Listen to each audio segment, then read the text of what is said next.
If you want to learn how to dominate Facebook to market your business in 2019, watch this video.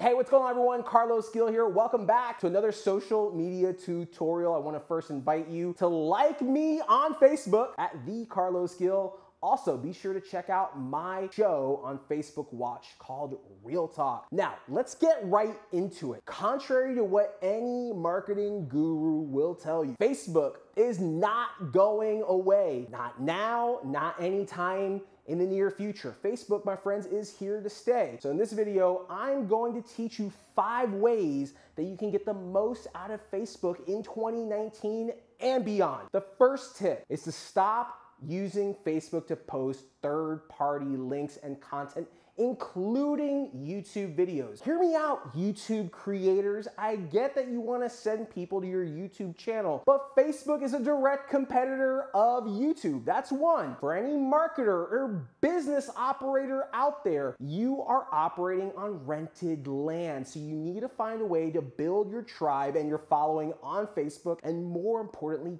keep them on Facebook instead of trying to drive them away elsewhere. Because what's going to happen is Facebook will continue to penalize you and your page if you continue this activity. So no more third-party links. I get what you're probably thinking. Well, what if I want to send someone to my website? What if I have this amazing video like this one right here? What you do is you upload it natively. You work within the framework of Facebook. If you have a blog to post, post it on Facebook Notes within your Facebook page and keep the traffic contained on your Facebook page where people can see the other amazing content that you're producing. No different than keeping a conversation going. And if people want to know more, then you swoop in the comments and you give people that link to your website, that link to that video, that link to that offer. Listen up. What you want to do is you want to build emotion and excitement around what it is that you do. You want to hook people, you want to get them interested, and then you just want to engage with them in the comments below your post. Do this successfully, and what you're going to see is you're going to start sending qualified traffic to your website. You're going to send warm leads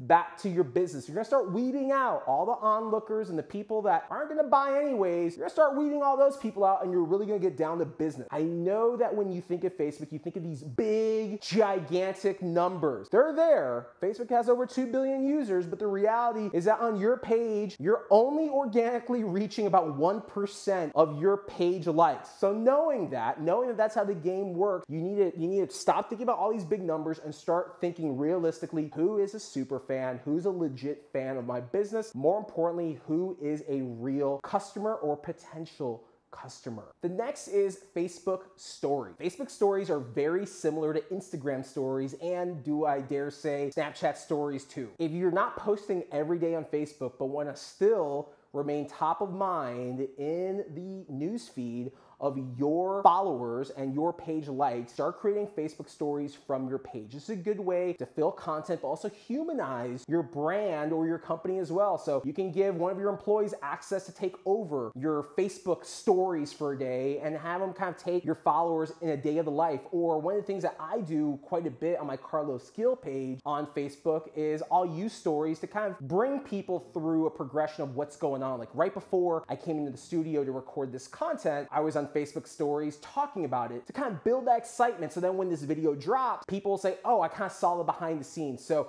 Facebook Stories hasn't gotten enough attention yet. Going forward in 2019 and beyond, you will start seeing Facebook Stories innovate at a quicker rate than we've even seen Instagram Stories evolve. Next is pay to play. Let's face it, Facebook is a business. They are a digital advertising company. First, social media network. Second, you have to understand the psychology of Facebook. They are in the business to sell ads to corporations. Knowing this, you can no longer build your business on what's known as rented land. You're not going to grow your business for free on Facebook just because you have good content alone or just because you have super fans alone. Facebook will find a way to make you pay for that audience. So my recommendation is whether you're a small business or a real estate agent, or even if you run social media for a large global corporation, start putting money aside on every single post for Facebook ads. On my Carlos Gil page, anytime I have a video like this drop, typically I'll spend somewhere in the neighborhood of about $8 to $10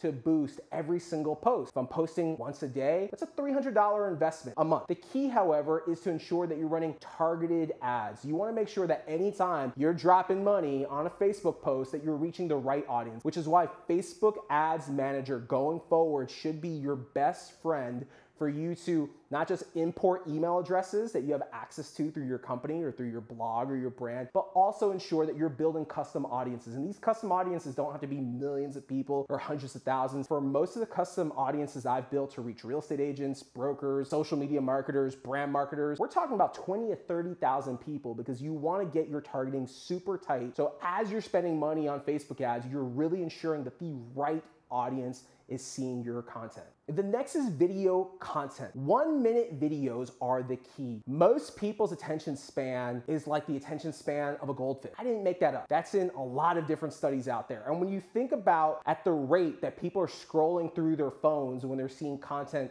on a mobile device on Facebook, they're going through really fast and they're not really hanging around to watch your content. So not only should you focus on putting short and engaging videos, but also make sure that you have captions or subtitles in those videos. So if someone has the volume off on their phone, they can still follow along and see what your video is about. Also, there's metadata in those captions that you put within your video. So think of no different than SEO. You want to ensure that you have these keywords embedded throughout your video. So on the back end, Facebook's algorithm is able to crawl and pick up those valuable keywords and hopefully serve it in Facebook Watch to non-followers of your brand page. The next tip is critical, friends, and that's repurposing of content. Do not, and I repeat, do not repurpose your Instagram content over on Facebook. If you're gonna take the content that you put on Instagram and put it over here on Facebook, make sure that it fits the size of Facebook posts. What I see a lot of people do is they take the easy way to distribute content, and they'll put one piece of content on Instagram. They see the share buttons on Instagram that you can share over to Facebook, and then they share the same exact post with all the hashtags, all the little dots separating the caption from the hashtag. They do all that and they throw it over on Facebook. And then what happens is, like, you didn't really take the time to engage your audience. You just got lazy, and that, honestly, friends, is just really poor marketing and a poor reflection of what you should aspire for your brand to be. So do not at all repurpose content. Instead, create native content for each platform if you want to be able to get the most out of the algorithm organically. All right, friends, if you've hung around this long, I'm going to give you a 6th bonus tip, and that is repurposing audio content. Podcasts are really hot, but it's really hard to listen to a podcast or to promote your podcast when you're just posting a link to SoundCloud or iTunes or Anchor. So what you want to do instead is take your podcast audio, turn it into a video file, and then post that audio as a video on your page. You will essentially trick Facebook into thinking that you're posting a video, when in reality you're posting a still image with audio overlaid over it. So hopefully that works for you. It's a bonus tip. It'll get you just a little bit more engagement and a few extra views, which are really audio listens on your podcast. That's a wrap. Thank you so much for watching this video.